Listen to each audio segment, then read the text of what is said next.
ये जो मैं बात बताने जा रहा हूँ ये मेरे साथ वाकई में हुआ है, कोई हंसी मजाक की बात नहीं है। तो आप मेरे चैनल को पहले सब्सक्राइब करें और पूरा वीडियो देखें। तो चलिए चलते हैं कहानी की ओर। यह बात 2017 की है। मैं उस वक्त हिमाचल में ट्रक चलाया करता था, उबड़ खाबड़ सुनसान पहाड़ों में, जहाँ मोबाइल के नेटवर्क तो छोड़ो, इंसान भी मुश्किल से दिखते हैं। एक रात मुझे कुल्लू से पैकेज लेकर एक छोटे से गाँव तंगल तक जाना था। वक्त शाम के 7 बज रहे थे।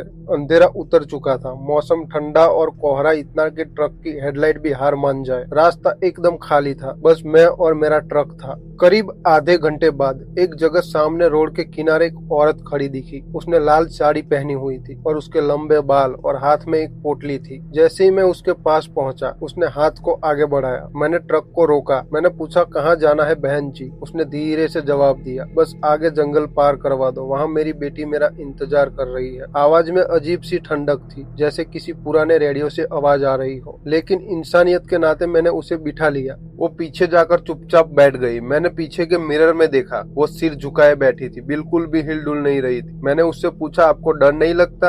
अब रास्ते में अकेले खड़े थे। वो बोली, किस बात का डर? मुझे कुछ अजीब लगा, पर मैं चुप हो गया। करीब 15 मिनट बाद उसने कहा, बस यहीं मुझे नीचे छोड़ दो। मैंने ट्रक को रोका, लेकिन जैसे ही पीछे मुड़ के देखा तो पीछे वाली सीट खाली पड़ी थी। सामने कोई भी रास्ता नहीं था, सिर्फ गहरी खाई और घना जंगल। मेरी तो पसीने छूट गए, हाथ कांपने लगे और तभी मेरे ट्रक का इंजन एकदम बंद हो गया। मैंने चाबी घुमाई, लेकिन कुछ नहीं हुआ। जैसे ही मैं बाहर झांका, वही औरत खाई के किनारे पर खड़ी। उसकी आंखें सीधी मेरी आंखों में देख रही। तुम मेरी बेटी को क्यों लेने नहीं आए? उस दिन उसकी आवाज मेरे कानों में गूंजने लगी। मेरे ट्रक के अंदर उसकी आवाज थी। मैं एकदम से चिल्लाया, कौन हो तुम? तो वो बोली, जिस रात मेरी मौत हुई थी, मैं इस ट्रक का इंतजार कर रही थी। उस रात मैं जैसे तैसे ट्रक से उतरकर भागा। कई किलोमीटर पैदल चलने के बाद सुबह में गांव पहुंचा, और जब वहां के लोगों को ये सब मैंने बताया तो एक बुजुर्ग आदमी ने मुझे कहा, तू बच गया बेटा। उस औरत को रूह कहते हैं। हर साल किसी ट्रक वाले को बिठाती है,